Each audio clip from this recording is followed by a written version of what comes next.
Halo, assalamualaikum warahmatullahi wabarakatuh. Ya, kembali lagi sama kami, Romi Novindra. Selamat pagi menjelang siang semuanya.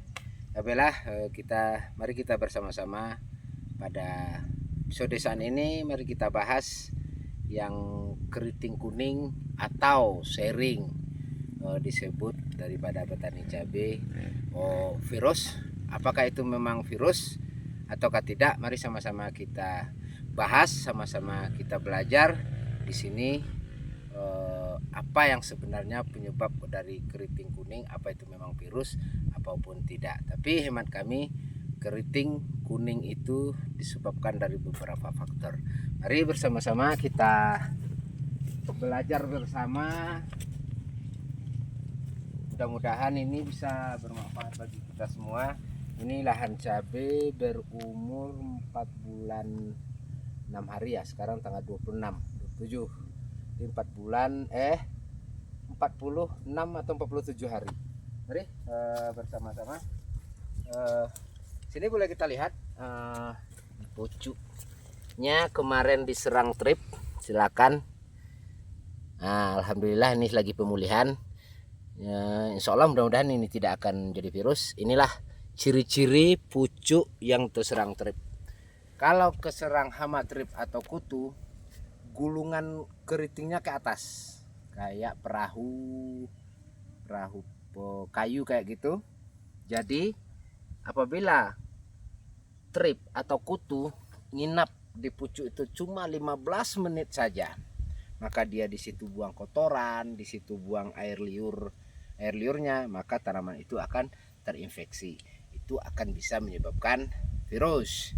Dan selanjutnya, keriting kuning yang kedua disebabkan oleh tungau. Kalau tungau jelas gulungannya ke bawah dan ditandai punggung daripada daun tersebut akan jadi kotor. Itu jelas penyebabnya tungau. Berarti satu, kutu dan trip, gulungannya ke atas, itu penyebabnya kutu dan trip. Kalau gulungannya ke bawah dan belakang daunnya kotor, itu disebabkan oleh tungau.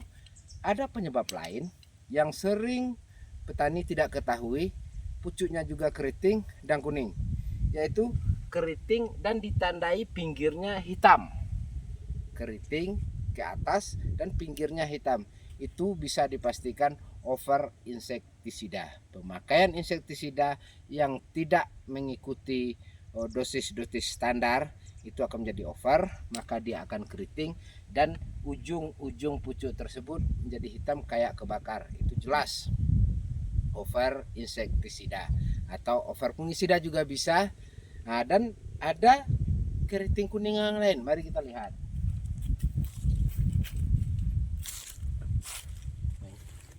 Ini mari kita saksikan sama-sama. Ini hamanya tidak ada, kutunya tidak ada, tripnya tidak ada, tetapi dia juga keriting dan kuning. Ini adalah disebabkan oleh perakaran yang tidak sempurna atau akarnya itu bermasalah. Pertama, akarnya kelipat.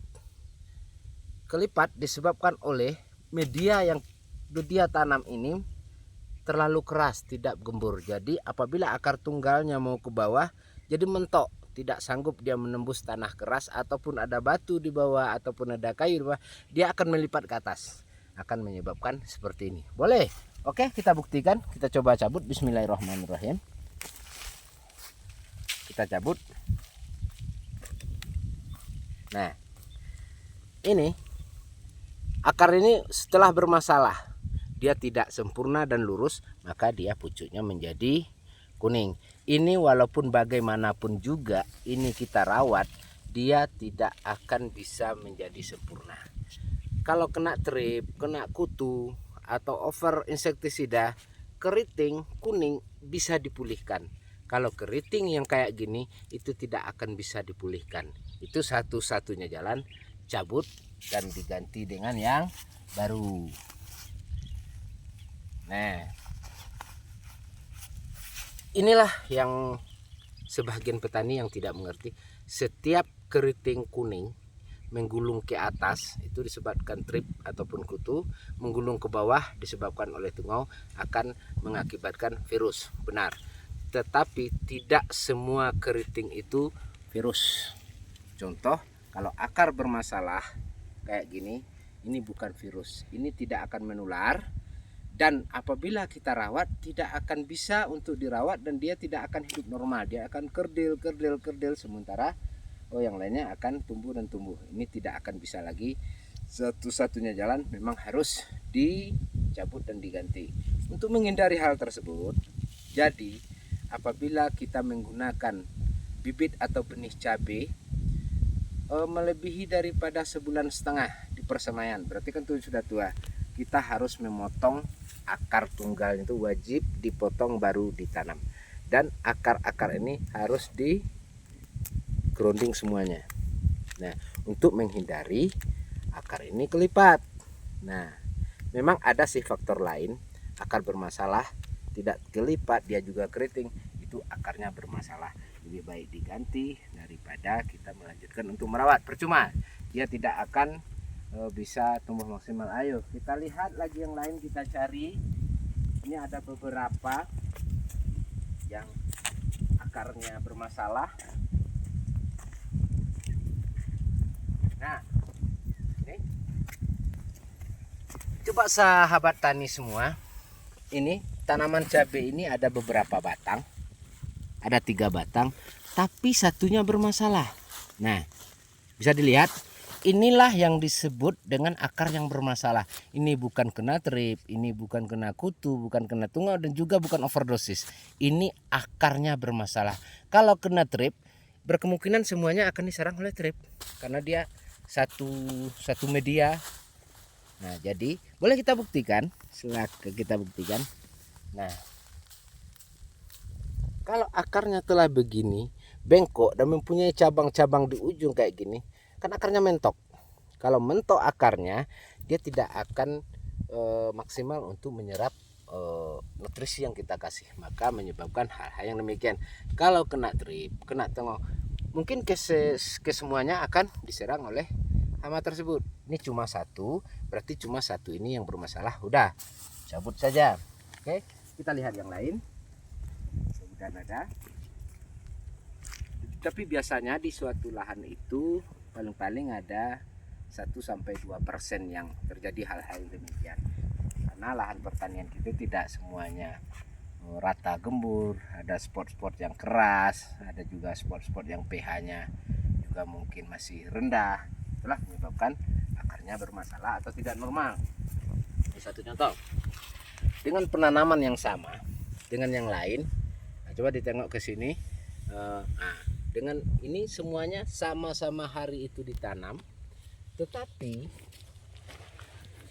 sama-sama ditanam, tetapi kenapa dia satu pokok ini kerdil? Inilah yang dikatakan dengan akar yang bermasalah tadi. Walaupun kita rawat bagaimanapun, dia tidak akan bisa mengikuti teman yang di sebelahnya. Nah, akarnya bermasalah, pasti bermasalah. Nah, apalagi ini lebih parah, dan akar tunggalnya tidak ada lagi. Nah, akar tunggal itu berperan untuk penopang tanaman cabai tersebut, dan akar-akar yang di samping ini dia akan menyerap nutrisi atau makanan yang tersedia dalam tanah ataupun makanan yang kita berikan dari luar.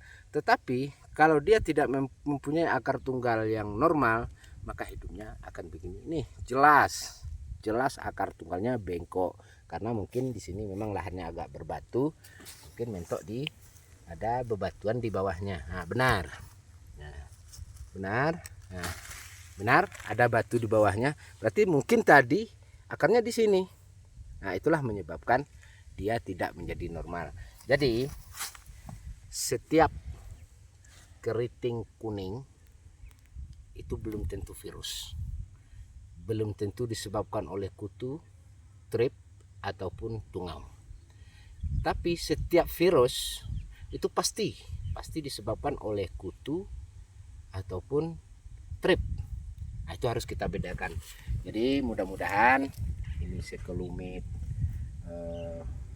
tip ataupun ilmu dari saya. Mudah-mudahan ini pengalaman saya, mungkin ilmiahnya ada atau tidaknya kita tidak tahu. Ini praktek lapangannya yang saya alami selama ini. Saya petani cabai mulai dari tahun 97 sampai sekarang. Itulah yang sering saya perhatikan. Mohon jadi catatan dan harus kita garis bawahi, setiap virus itu ada vektor pembawa, diantaranya kutu, trip, dan juga bisa tungau.